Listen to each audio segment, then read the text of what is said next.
ازيكم؟ النهارده بقى جايبه لكم طريقه حاجه جديده نعملها لعشاق الكتب والكروشيه في نفس الوقت.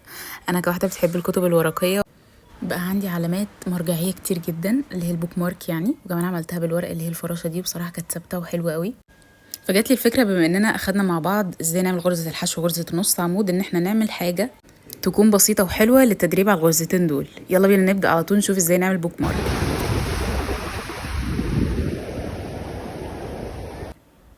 اول حاجه احنا هنجيب اي نوع خيط وابره عندنا.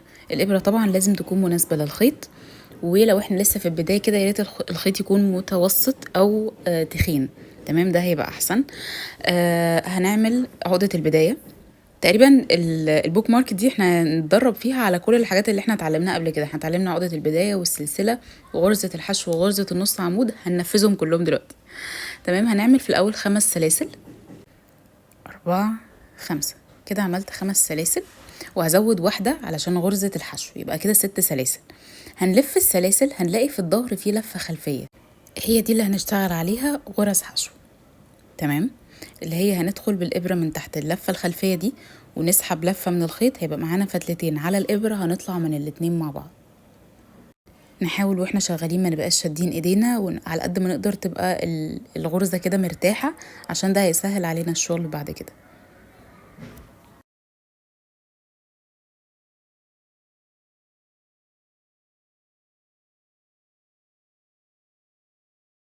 كده انا عملت 3 غرزة حشو وبقي لي 2. ادي كده الرابعة، واخر واحدة الخامسة. تمام، وادي كده اول سطر معانا بغرزة الحشو. هرتفع سلسلة عشان اطلع السطر اللي بعده، وهلف الشغل وهشتغل من تحت السلاسل. هعمل فوق كل سلسلة غرزة حشو. هي الغرزة الأساسية معانا للبوك مارك هي غرزة الحشو، مش هنعمل أي شغل إضافي يعني. هنفضل نرتفع سطور بغرزة الحشو لحد ما نوصل لحجم البوك مارك اللي احنا عايزينه. أنا بالنسبة لي كان الكتاب بتاعي مش كبير قوي، فكنت كل شوية بعمل وقيس على الكتاب، واحتجت 27 سطر. احنا هنرتفع على حد الكتاب بتاعنا أيا كان بقى حجمه. يبقى احنا كده في البداية عملنا 6 سلاسل، فوتنا أول واحدة واشتغلنا في ال5 غرزة حشو، وهنفضل نرتفع ونقيس على الكتاب بالشكل ده. اهو بقيس على الكتاب بشوف انا محتاجه كام سطر. في النهايه زي ما قلت لكم انا احتجت 27 سطر، ولكن في معلومه صغيره ان احنا لازم نسيب مسافه صغيره من تحت ومسافه صغيره من فوق، عشان لسه هنعمل حواف بيضه. تمام، فما تبقاش هي شكلها طالع بره الكتاب.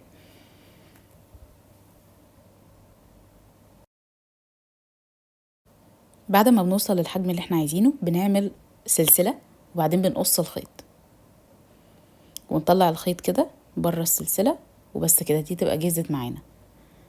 الخطوة الجاية بقى ان احنا نعمل الحواف اللي هي اصلا بتغير شكلها تماما، وجد بتخلي شكلها تحفة. زي ما انتوا شايفين هي مطاطة وشكلها حلو، حتى لو لفة معاكو لما نعمل الحواف دي هتتظبط. يعني لو انتوا حاسين انها لفة او بتبرم معاكو عادي، بعد ما نعمل الرافلز دي او الحواف هتتظبط خالص وشكلها يتغير.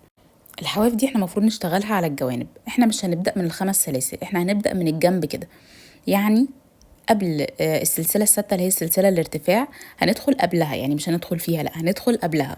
تمام، في الأول محتاجين نعمل عقدة بداية زي كده. تمام، وبعدين ندخل قبل السلسلة الثابتة، يعني هندخل من الجنب كده. تمام، وهنعمل سلسلة، ده بس بمثابة ان احنا بنثبت الشغل، بنثبتها بس. تمام، هنشتغل فين بقى؟ هنشتغل في السلسلة اللي هي الارتفاع دي، هنشتغل من تحتها. هوريكم دلوقتي ازاي. اي هدخلكم الابره من تحتها عشان تبقى واضحه. انا عارفه ان هي تبقى صعبه شويه واحنا بندخل فيها الابره، لان هي سلسله ارتفاع اصلا مش هتبقى واسعه قوي لان ما اشتغلناش عليها. المهم نحاول ندخل من تحتها كده بالشكل ده. عايزه اوريكم تاني ازاي ندخل تحتها برضو، هتلاقوها ضيقه شويه بس هتظبط معانا الشكل برضو. هنعمل 5 غرزه حشو في نفس المكان ده. تمام، انا كده عملت واحده، 2،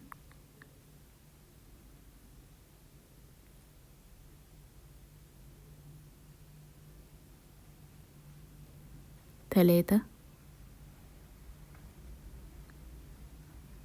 4، 5. نعمل 5 غرزة حشو في نفس المكان. تمام. وبعدين في الاخر هنقفل بغرزة منزلقة في السلسلة اللي جنبها على طول.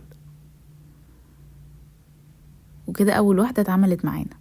التانية بنفس الطريقة، هنخش على السلسلة اللي لازقة فيها على طول ونعمل فيها برضو 5 غرزة حشو.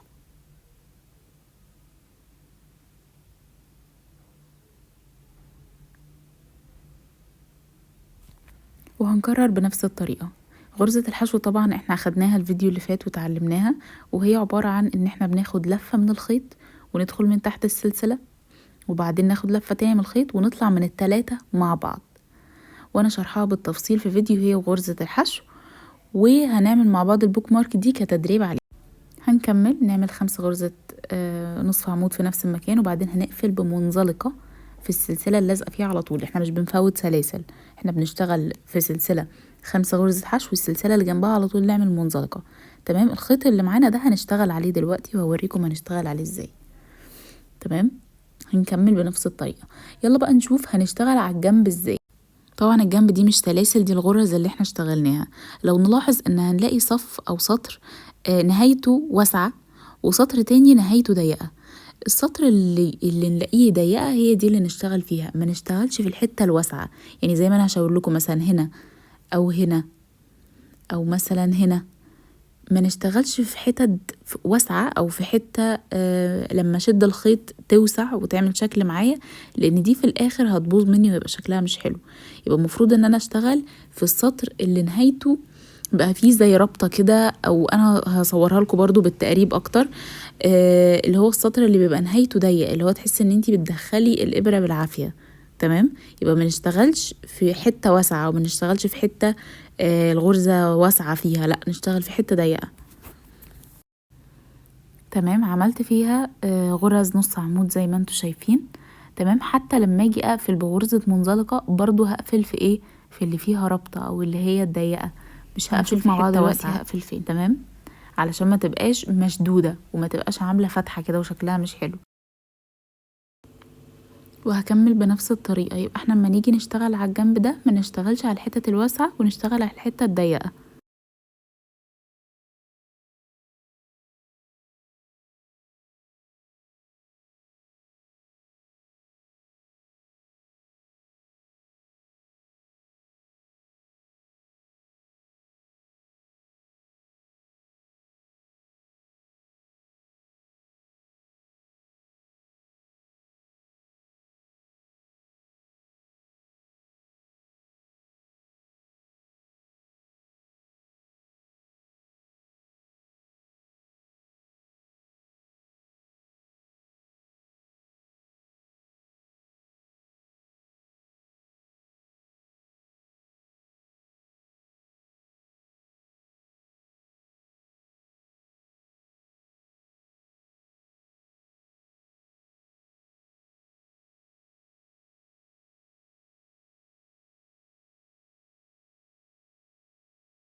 وهنا عايزة اوريكم بالظبط عشان محدش يتلخبط، في نهاية كل سطر هيبقى فيه غرزة، وظهر الغرزة، ظهر الغرزة اللي هي زي الرابطة دي اللي انا بشاور لكم عليها، هو ده المكان الضيق اللي المفروض نشتغل فيه.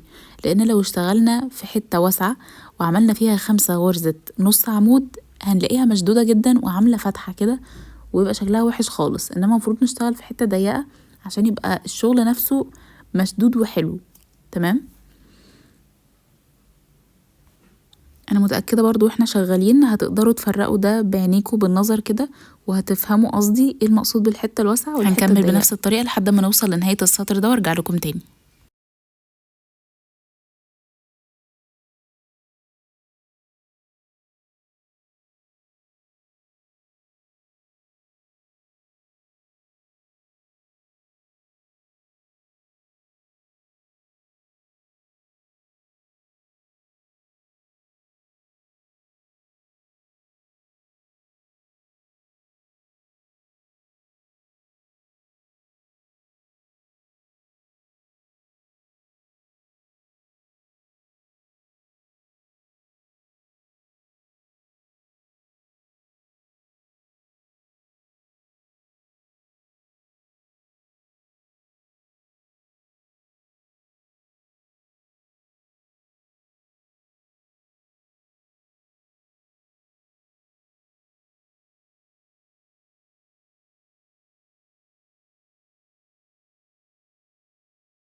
وهنا بعد ما خلصت السطر ده كله وكده ابتدى شكلها يبان شوية، طبعا شكلها فرق قوي.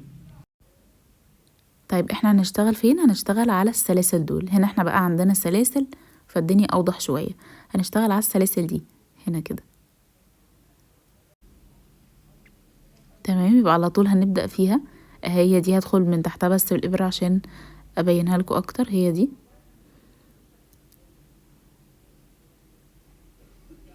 يلا على طول نبدأ نعمل فيها 5 غرزة نص عمود في نفس السلسلة. 1 2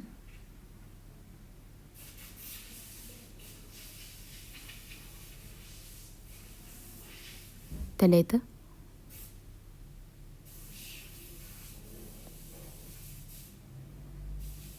4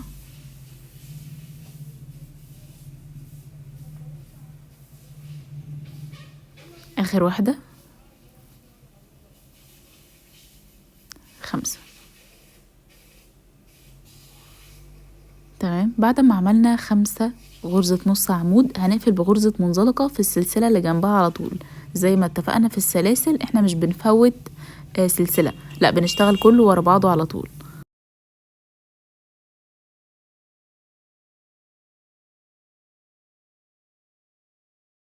وبعد ما عملنا غرزة المنزلقة هندخل على السلسلة اللي جنبها على طول، هي دي هنشتغل فيها 5 غرزة نص عمود في نفس السلسلة.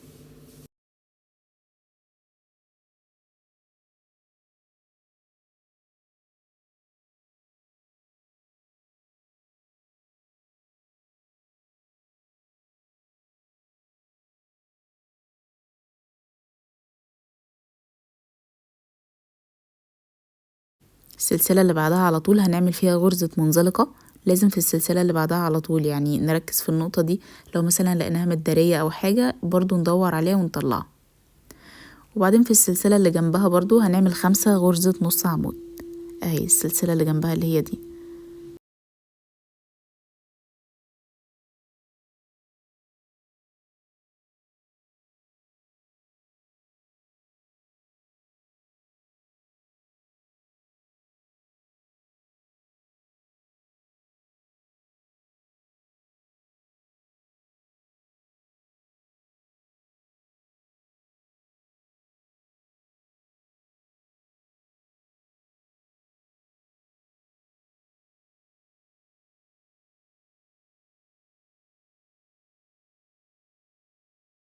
هنلاقي عندنا آخر سلسلة اتبقت هنعمل فيها غرزة منزلقة، آخر سلسلة.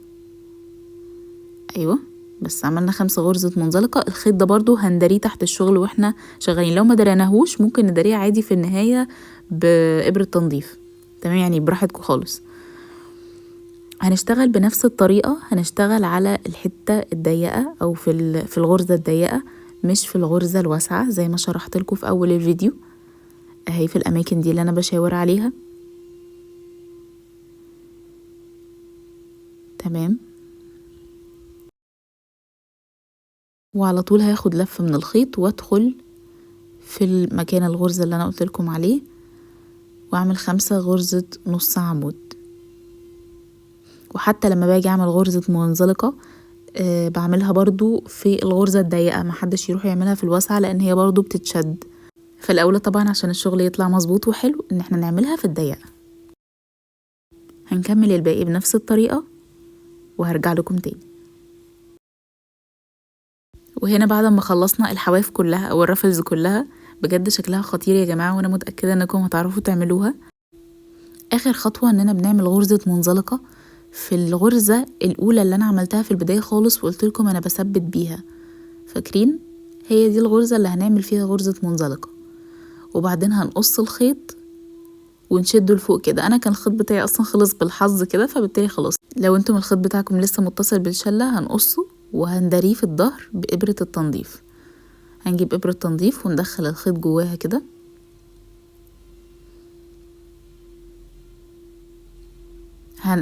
الأول قبل ما انضف الخيط هدخله في نفس المكان اللي انا قفلت فيه بغرزة المنزلقة عشان يبقى مش باين في المكان القفلة.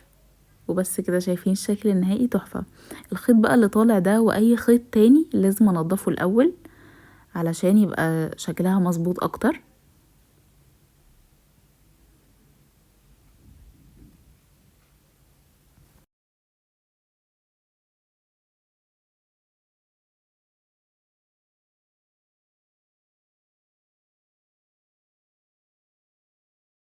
زي ما انتوا شايفين حطيت الخيط في إبرة التنظيف، وهمشي كده من ظهر الغرز بالخيط ده علشان ما يبقاش باين.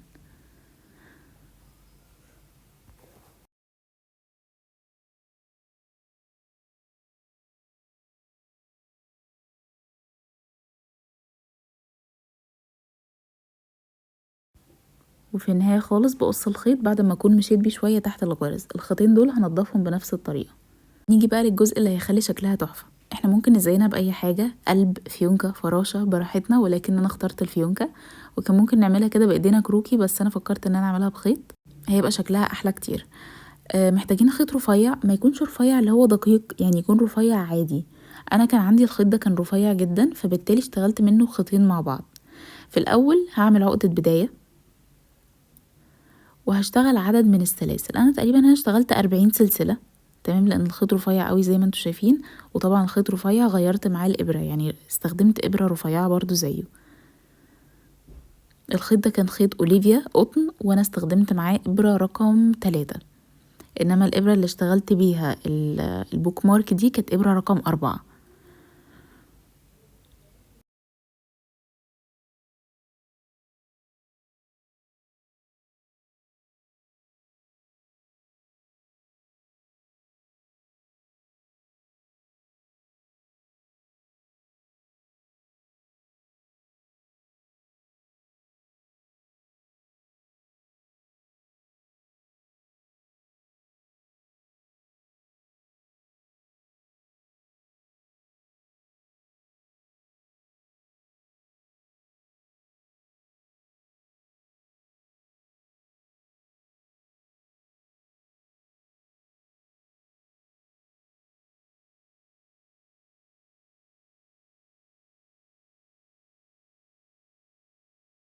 بعد ما اشتغل عدد من السلاسل مش هقطع الخيط، لا هشده فوق شوية كده وهخليه معايا عشان ممكن احتاج ازود. هنا بقى طريقة ربط الفيونكة، ممكن تبطئوا الفيديو شوية وتمشوا معاها خطوة بخطوة لان هي بسيطة جدا كأننا بنربط اي رباط. بعد لما بربطها كده انا بفضل اظبطها بايدي زي ما انتوا هتشوفوا في الفيديو. وزي ما انتوا عارفين احنا ما قصناش الخيط، احنا سايبينه معانا، فبالتالي لو احتاجنا نزود سلاسل بنزود علشان يبقوا الطرفين بتوع الفيونكة قد بعض بالظبط. وفعلا كان في طرف اطول من التاني، وفضلت اشتغل سلاسل لحد ما وصلتهم لبعض، وفي الاخر قصيت الخيط. وكان في اختيارين، يا اما نلزقها يا اما نخيطها، وفي الاخر لزقتها باي لزقة عندنا، ولو مش متوفر ممكن نخيطها عادي. واسيبكم على الشكل النهائي. الأوضة واحدة بتسهر وبيوت الأرض تنام، وتحت قناديل الياسمين انتو أنا مخبيين، نحكي قصص حلوين ونعمل يدرى شو صار. لايك وسبسكرايب لو عجبتكم، اكتبولي في الكومنتس ايه الحاجات التانية اللي نفسكم تتعلموها او ايه الغرز اللي نفسكم تتعلموها المرة الجاية، وهنجربهم كلهم مع بعض. مع السلامة.